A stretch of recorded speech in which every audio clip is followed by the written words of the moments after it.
แจ้งเตือนพายุไคแมกิเขตภาคกลางภาคใต้เกี่ยมพร้อมรับมือสนับสนุนโดยน้ำดื่มหัวเสือ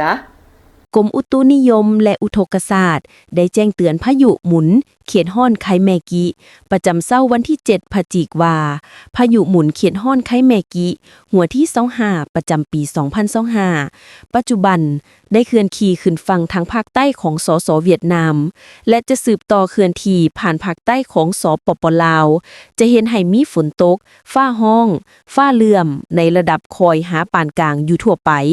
และจะมีฝนตกหนักหานักหลายพร้อมมีลมพัดแหงอยู่บางท้องถิ่นแขวงภาคกลางและภาคใต้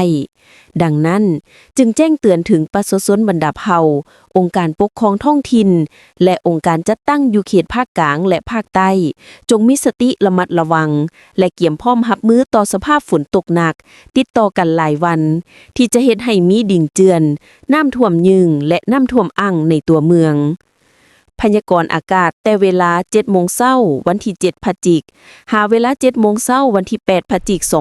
2025ภาคเหนือด้านตะวันออกแขวงพงศลีหัวพันและเสียงขวางอากาศเย็นหาหนาวเย็นพร้อมมีหมอกบางปกหุ่มอยู่ทั่วไปในตอนเช้าและจะมีลมพัดแรงอยู่บางท้องถิ่นอุณหภูมิในระหว่าง12-22องศาภาคเหนือด้านตะวันตกแขวงหลวงน้ำทาบ่อแก้วอุดมไซหลวงพะบางและไสยบุรีอากาศเย็นในตอนเช้าและจะมีฝนตกในระดับคอยอยู่บางท้องถิ่นเนื้อที่การปกคลุมของฝนเท่ากับ 20% ของภาคอุณหภูมิในระหว่าง 18-31 องศานครหลวงเวียงจันทน์มีเฟือกปกหุ่มเป็นบางส่วนอากาศเย็นในตอนเช้าและจะมีลมพัดแรงเป็นบางโอกาสอุณหภูมิในระหว่าง24-31 องศาภาคกลางแขวงเวียงจันทน์บนิคำไซ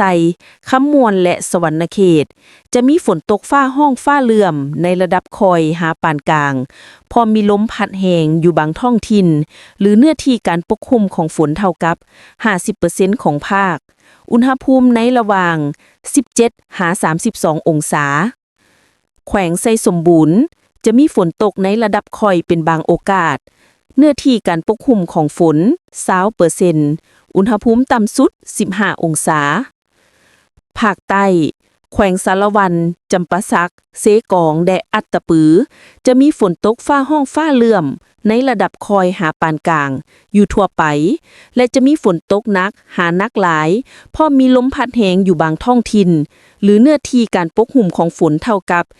70% ของภาคความซื่นใจมีหน้าตาเป็นแบบใด